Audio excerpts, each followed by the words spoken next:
All right, check. 1, 2.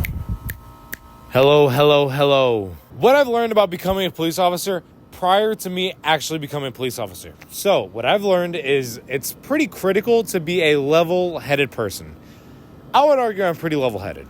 Whenever things get pretty stressful, I find more kind of, not that I enjoy it, not that I'm like masochistic or anything like that, but I kind of like, I'll get annoyed when things are going wrong. But then when just everything just goes wrong, it's almost like I just kind of like settle into a hot sauna.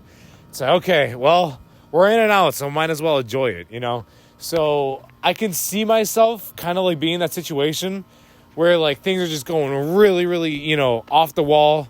There's a mass shooting going on or something like that. Rather than panicking, I would just like kind of like gather my bearings better. Because it's like, well, can't get worse than this. I mean, what is worse than a mass shooting? I don't really know if there's anything else. So that's number one. Number two, I've been watching, I'll put his YouTube channel up on the screen. I've been watching a lot of his YouTube channel. And what I've learned is it's pretty critical to not get overly associated with becoming a police officer. And more so being a police officer. Something that he said in one of his videos is you are working as a police officer. You are not a police officer. When you punch out of work and your shift is done for the day and you're clocked out, you are no longer a police officer. And I think I kind of agree with that. I think there's a lot of police officers that kind of hold a sense of superiority or that they can, boss people around even when they're not in uniform.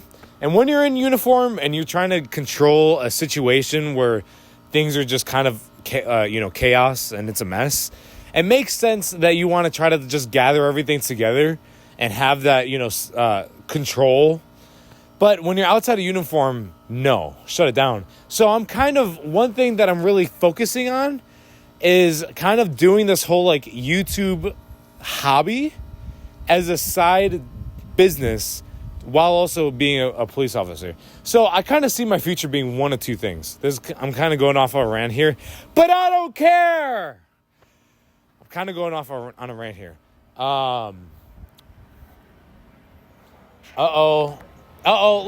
Look, you're going to be able to see it. Look, you're going to be able to see it right there. Another one of Fort Worth's finest. Look at that. Awesome. I understand that a lot of police officers are former military. I am not. I am former college football player. So a lot of police officers already have battle scars joining the police force. I don't have that. And I don't think I'm necessarily going to have PTSD or any sort of, combat issues going into being a police force because I just don't have that experience. Whereas a lot of people do have that. And so I think joining the police force is going to be it's going to set up my family and I to be financially in a much better situation than we have been in the past, while. It's going to give us great benefits for retirement long term. And it's something that's kind of recession proof.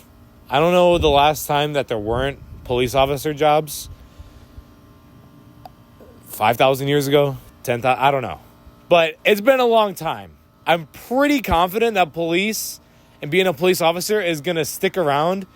So I don't think you're going to be getting laid off anytime soon. But that being said, the downsides that I see about being a police officer is the fact that it'll be long shifts and there are going to be some sticky situations that stick with you that you just can't forget. I recently spoke to a Fort Worth police officer and just kind of like picked his brain about being a cop. And one thing he said is you will come across a case that just doesn't leave you. Like it just happens. It doesn't matter what police department you're in, unless, I don't know, maybe middle of nowhere, Alabama or something. But, being in the seventh largest city in the entire country, yeah, I'm going to come across a case where somebody's brains are going to, hang on, we have somebody joining us.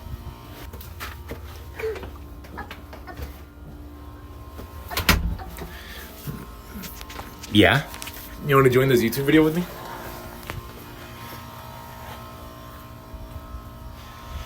Welcome, everybody. Atulia to the set. You want to say hi? Well, she just woke up. Anywho, I'll wrap it up. But basically, I could see myself, having some long-term PTSD. So I think it's more so kind of how long you're in the business of being a police officer. Well, I don't even know if business is the right word. But, because if you're a police officer... Whoa. If you're a police officer for 10 years, you're going to see some crazy stuff. If you're a police officer for only 2 years and then you get promoted to a specialized unit, it depends on what that specialized unit is. But for the most part, I think I either see one or two things happening in my future. I become a police officer for the next 3 years and my YouTube channel is going to take off. And then I just do YouTube full time. Or I become a police officer for the next 3 years. Well, probably longer than that. I don't know. And I see some crazy stuff. But kind of going back to earlier about not being a police officer, you just work as a police officer. I can make YouTube videos about what I see and what I experience that's traumatic as a coping mechanism. Yes! And while I might get demonetized, hey, yeah? You want to go ride the trampoline? Yay! Well, folks, I got to wrap it up. It's been nice talking to you. Stay safe. And subscribe.